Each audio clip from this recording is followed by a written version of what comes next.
Hello and welcome. This is Lita Downs from the Center for Faculty Excellence, and I would like to welcome you to today's offering, Supporting Walden Students in Crisis. This session was originally presented at the Winter 2019 National Faculty Meeting in Tampa, Florida. Today's presenters who presented in Tampa are Melanie Brown. She is the Director in the Academic Skills Center. Ryan Knabb, he is with Academic Advising, specifically Master's and Doctoral Nursing students. And Jess Swartz, she is an Academic Advisor as well in the Academic Advising Center. She is the Coordinator of Training and Quality Assurance. At this point, I'm going to turn things over to Melanie. Welcome. Thank you, Lita.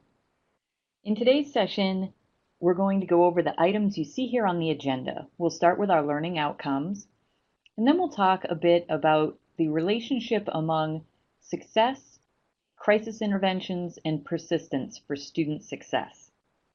We'll discuss some resources from all of our different perspectives in the Academic Skills Center and in Academic Advising and in other departments here at Walden, resources for student support. And we'll wrap up with a couple of scenarios that we'll share in discussion as well among we three presenters for tips on how to support your students in different crisis situations. And now I'll turn it over to Jess for the learning outcomes. Thank you, Melanie. So today what we're going to talk about is those factors that really contribute to a student's academic success. We are trying to make sure that we encompass all of the things that could be roadblocks to a student's success, and we find issues and resolutions to those obstacles.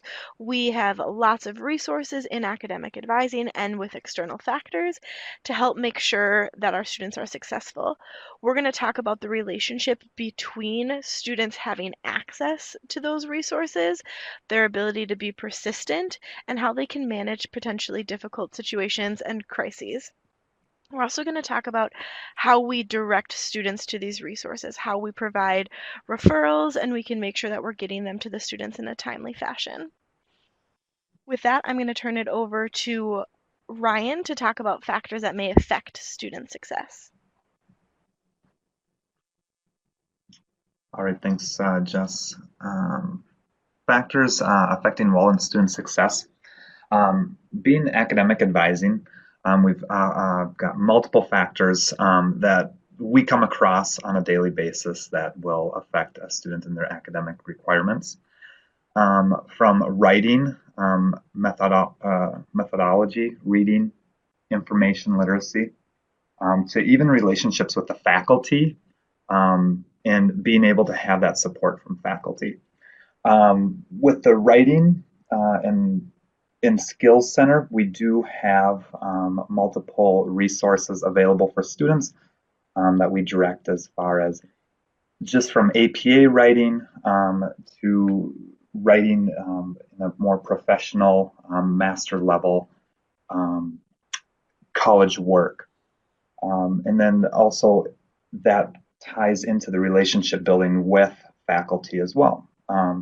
Some students come across where they have a difficult time with specific faculty, and there's others that they connect well with, and this helps prepare them, for day-to-day activities outside of school.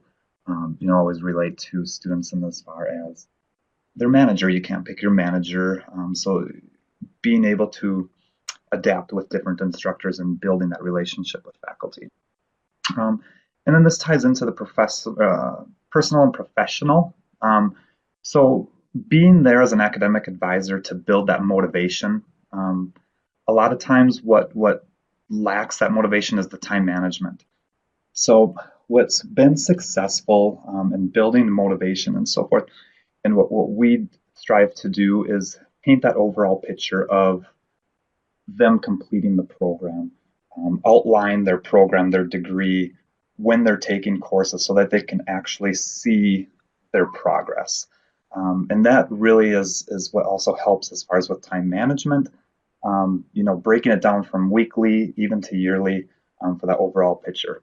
This creates the encouragement and giving them that flexibility to do other things just outside of school. When you've got that schedule and that time management down. And then we'll move on to Melanie. That's right. Thanks, Ryan. And so our conversation today, this focus on how to support students in crisis, we've grounded in Astin's model, as you can see here, the input, environment, output, or IEO model. And this model presents student success and achievement as a function of institutional inputs and environmental factors. And so what do we mean by institutional inputs and environmental factors? Some of what we saw on the previous slide, right? Factors that can affect Walden student success. So some of those institutional inputs would be students' incoming writing skills, right? And the extent to which Walden supports their expansion of those writing skills. And the same for other academic skills, reading, critical thinking, information literacy and ability to use the database, familiarity with methodologies, being able to research for an academic paper across all degree levels from undergraduate through master's and doctoral. As far as institutional inputs, we can also think beyond skill levels to those relationships with faculty that we were talking about earlier and relationships with staff, right? It's important that we're encouraging students in the classroom in that faculty-student relationship, and we're also encouraging students outside of the classroom, right? Students reach out to academic advising often, and that advisor, the advisors are central to that relationship the student has with Walden, so that the student not only feels supported, but is supported in terms of finding the resources they need to succeed. Well, then how about those environmental factors, the environmental factors that can affect students? And we saw some of those on the previous slide as well, right? They're maybe not so much Walden related as intrinsic to the student. So maybe that student's personal motivation, that student's particular approach to self-discipline, time management, stress management, that student's ability to set goals, how the student has support set up at home, in addition to what we provide here at Walden. Maybe that student's relationship to the community. All of these different factors, as you see on the model, point to that oval on the right side, the outcome being academic success. And academic success is the combination of student learning and the student's own persistence and retention to generate that academic achievement. So as environmental factors that we call crises affect students, we want to help Walden's faculty and staff to be able to follow some procedures to help students overcome those crises and be able to continue on their path to the desired outcome, that satisfactory academic persistence toward their program or degree completion. Okay, so those environmental factors, those crises can come up for students. Next, we'll turn to Jess to hear what some of those crises might be. Yeah, thank you, Melanie. I appreciate that. So there are a lot of different crises that can impact our students. We work predominantly with, we're an online university and we work predominantly with adult learners. So they have lots going on in their lives that maybe an 18-year-old fresh out of college may not potentially have. So they have work-related balancing acts that they have to keep up with. They could have a crisis where they lost their job or they're changing their job or their career path and they're in the middle of a quarter at school. They might have family concerns. They may be a new parent. They may be caring for a sibling or an elderly family member. They could be going through a divorce. There's a lot of health issues that happen. We also come across natural disasters, unfortunately. Tsunamis, hurricanes, fires, or other sort of things like political upheaval because we deal with students who are international. So they might not have the same government structure that other countries have, and they may be dealing with unrest or unsettle. Another thing that's not listed on this slide is personal issues or mental health struggles and needing to kind of cope and work through that. And that's a difficult thing to tackle when you are in the middle of schooling, when you have all of these outside environmental factors contributing to your life, it's difficult to stay focused and turn assignments in on our structured deadlines. The other thing to keep in mind is these crises are going to vary drastically by student. So the same situation is potentially going to impact two students in different ways, and it's important that we as advisors and other student-facing teams are able to understand that and get to the root cause of what it is that this particular student needs.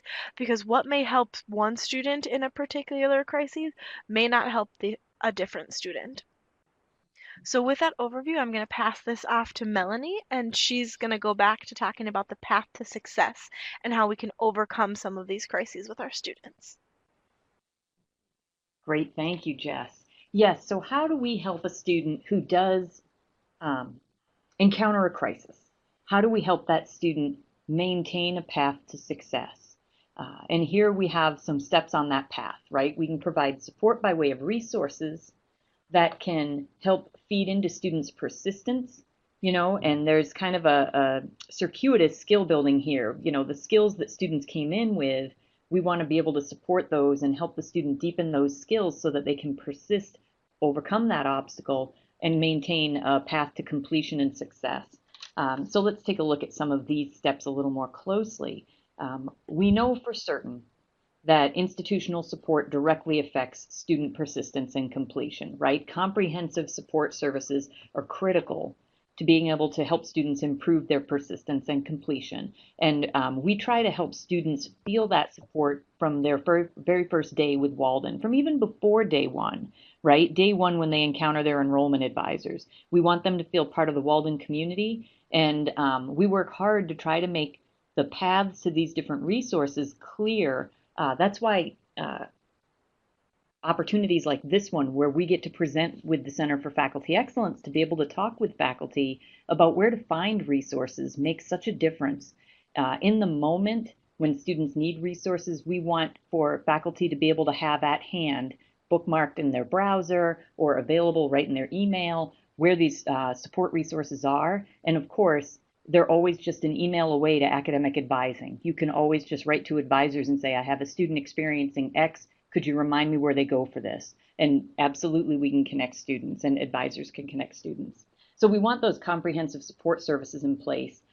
We want to dispense with any mystery about where those resources are, right? Because lack of knowledge of student support services can lead to students not persisting in their courses. If they don't know there's support available to them, or if they know there's support available but they don't know how to find it, it's going to be really hard for them to overcome a crisis, especially in a moment of crisis. I mean, we know that when a crisis occurs in our own lives, that often we can get a very focused tunnel vision, right? Where we kind of block out other things that aren't concerning that crisis to the extent that we need to help ourselves feel safe, to help ourselves make progress, kind of move forward one step or one day at a time.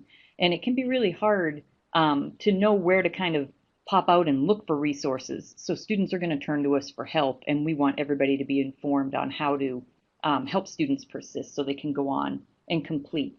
So our goal here is to provide that support and make students aware of resources, make faculty aware of resources in crisis management, so that we can help students succeed. And of course, there's the tangential benefit broadly for the university that if we can help students succeed, they're more likely to retain and stay here at Walden, continue in their studies.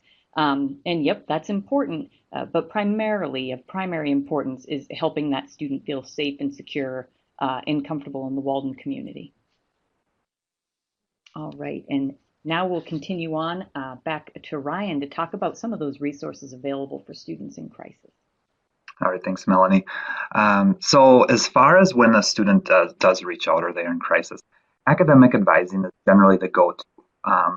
We're the ones who, we may not know the answer ourselves or be able to help the student directly, but we can definitely get them in the right direction. And this would be anything from with our student assistance program, the disability services, with mental health resources and academic skills center for stress management. Now, with the student assistance program, it's a free confidential support system where they're going to work with students on just day-to-day things that students may go through: stress, anxiety, depression, family and personal conflict, major life changes, grief, loss of a loved one, and then even financial and legal concerns. And a lot of that it can be embarrassing for a student to try and bring up to their academic advisor. So at that point is kind of knowing the boundary and what, kind of what resource to get them to, and always explain that, hey, we do have this free confidential support resource. It is 24 hours and there to, for you to feel comfortable and talk about some of those concerns that you have. Now this also goes into with disability services. We do have disability services here at Walden that they can reach out to, and they're there to assist the student in any special needs that student may need. Some students get high anxiety taking exams, so maybe it's something as far as just getting a little bit more time on an exam, or working through scenarios like that. So we've got a team that they can contact and go over with our disability services to work towards their academic goals. And then stress management. Stress management is a big one. Academic advising, we hear it, and instructors hear it. We hear it daily. Just trying to set realistic expectations. They've got a module on stress management right on the Walden website that will help set those realistic expectations. Dealing with perfectionism, that's a big one too. You've got the A+ students who go above and beyond, and then they stress themselves out because they don't feel that their work is up to their standard, along with dealing with imposter syndrome. So really what this does is it sets students back, and they feel overwhelmed, and they're going to want to quit, or they don't feel that it's for them. So just taking time out, having them do some of these modules, and go through some of the stress management, setting time limits for themselves, can really help them be successful in this program. And with that, we'll move on to the next slide with Jess. I think we'll have our first activity. Thank you, Ryan. Yeah, so I'm going to take a second to read this first scenario. So we're going to think about how we would handle this student who expresses this crisis to us. So during the third week of a term, a student sends you a short email from a non-Walden email account. The student writes that their family had to evacuate their home due to a wildfire in the area over the weekend. Now the student and family are in a temporary shelter with sporadic internet access. How can you help this student? So this is a really tough one because we want to jump in and help the student and give them all the resources and all the potential options that we can immediately. But because this email is from a non-Walden email address, we can't verify who the student is. We might not have their ID, we might not have their phone number, we might not have any general information about the student, so we're going to need to confirm who this student is to the best of our ability.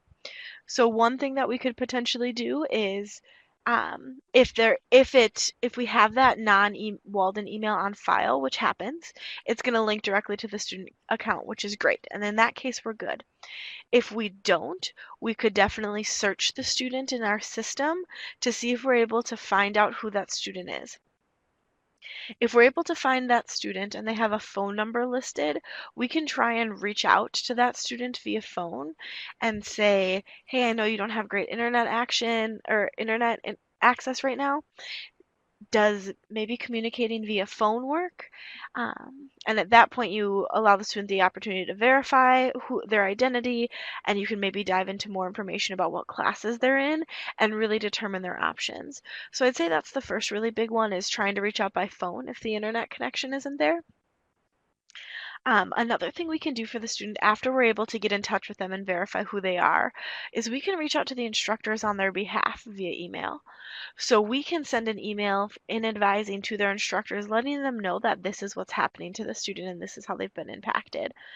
We can also go on to the course cafe, and a lot of times instructors will have their phone numbers listed. It's really helpful in this situation because we'd be able to give that information to the student if they weren't able to access it themselves. And then finally, I think the next thing is giving them the resources that we have available. Again, each student is going to be different, and we'd want to connect with the student to really dive deep into what the need could be.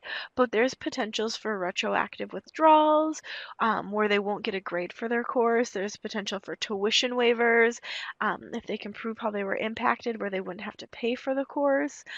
Maybe there's an opportunity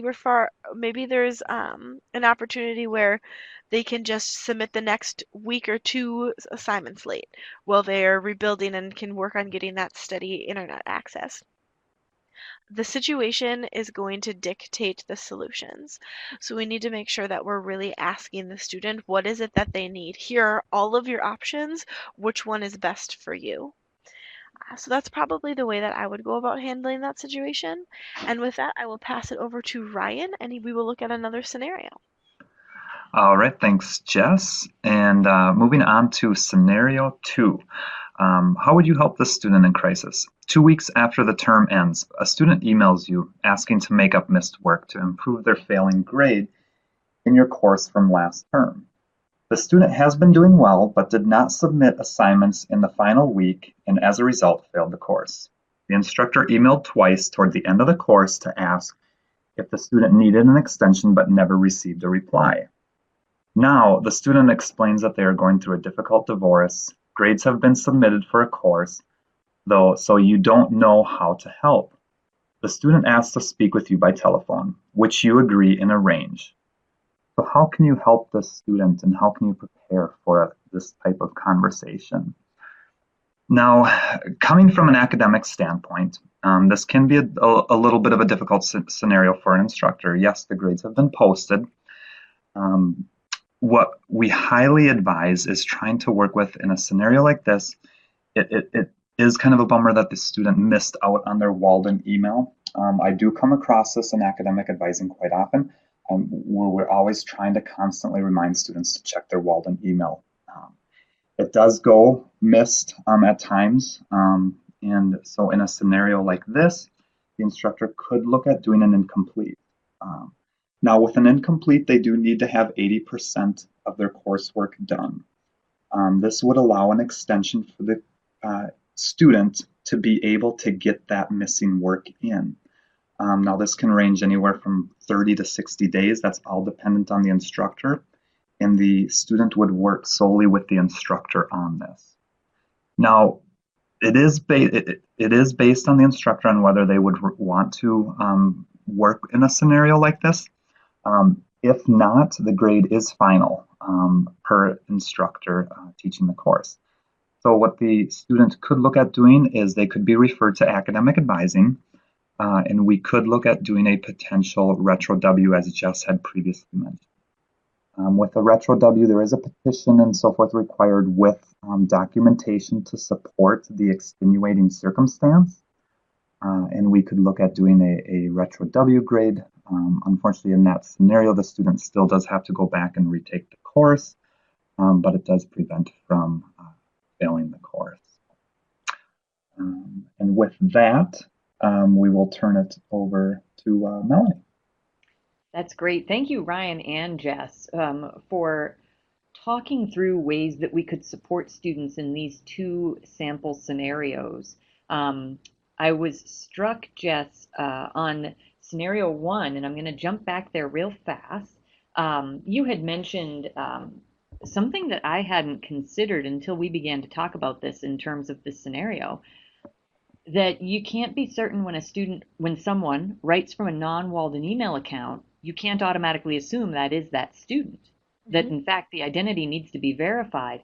Now, if a faculty member received a non-Walden, an email from a student, but it was from the non-Walden, a non-Walden email account, should faculty reach out to you academic advising, I should say, for support in trying to verify identity of that student?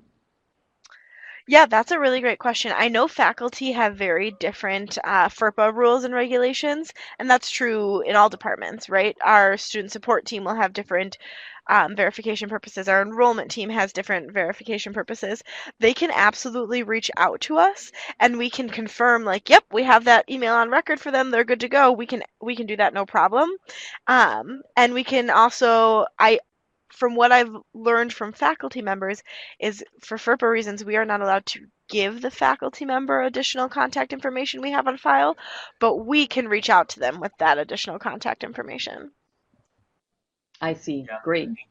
great too on Jess's part too, as I had previously mentioned, when we were down presenting in Tampa, that if an instructor, in this scenario where the instructor, back to mine there, where the instructor was trying to get a hold of the student through their Walden email, they can definitely go ahead and anytime they email academic advising at mail.waldenu.edu and they put that student name and that student ID in, we're going to link that email directly to that academic advisor who works with that student. And then we can go ahead and reach out, whether it be through Gmail or a phone call, and let them know that the instructor is trying to get in contact with them. That's right. That was really helpful. And I was glad to learn that when we did our live presentation, when you gave that information, Ryan. Something that struck me too when we went through both of these scenarios in our live, both in Tampa and in the live webinar, I was really struck with faculty right away saying they wanted to reply to the student with empathy, right? This student had to evacuate their home, and so, I'm glad you reached out to me. I'm want to support you, and I'm so sorry that this has happened to you. Real empathetic and helping the student know that the university is here to support them, because I can imagine where that would be one more one more anxiety-inducing item. Now I'm going to fall behind in my classes, in addition to the fact that my home is in danger and I'm in a temporary shelter. It can be a real relief to know that the faculty is on your side, and going to help me figure out how to get back on track. And likewise, that not only faculty but academic advisor is on my side. And I'm going to jump to scenario 2, because same thing, right? This one had some mixed responses from faculty where everybody was empathetic, but also recognized, the instructor emailed twice toward the end of the course and never received a reply from the student. And so some of the challenges there could be that the student's not checking their Walden email. But then once the faculty member has the telephone conversation with the student, we never know if maybe more details about that difficult divorce might come through, where then it might be the student says, well, I had to leave my home because I wasn't feeling safe in my own home. And so I've been staying with friends and it's been sporadic internet access. You never know what you would end up hearing in the conversation, which can be tough for faculty to prepare and be ready to be both empathetic and supportive within Walden's different policies. Thank you for walking us through both of these scenarios. And to wrap us up today, we wanted to share some contacts to help faculty support students. And of course, there's the academic advising email address right there, where Ryan was just saying, you send the student's name and ID number, and that roll account email address will automatically route to the correct academic advisor for that student, which is a great automated system. And then the academic advisor can be back in touch with you. Academic Skills Center, which is the center I direct, you can write to us for any questions you might have about how to support students in academic or professional, personal skills, so-called soft skills, things like time management and stress management, study skills, problem solving. We can help students build skills before a crisis hits and also help them support through the crisis as well. Disability services email addresses there, they are just an integral support system for students across different learning disabilities, different mental health issues, really valuable resource here at Walden. You want to stay in touch with them. And of course, your own program leadership in your college. those folks can guide you where you need to be as well to provide the students the support they need to succeed. That wraps up our session today. Thanks very much to Ryan and to Jess, fantastic co-presenters, and to Lita Downs and all of the Center for Faculty Excellence for taking the time to and considering this topic important enough to give attention to by way of CFE sessions like this one and National Faculty Meeting. Thanks very much, and to everybody who's taking the time to listen to this recording. Thank you. Thank you, everyone.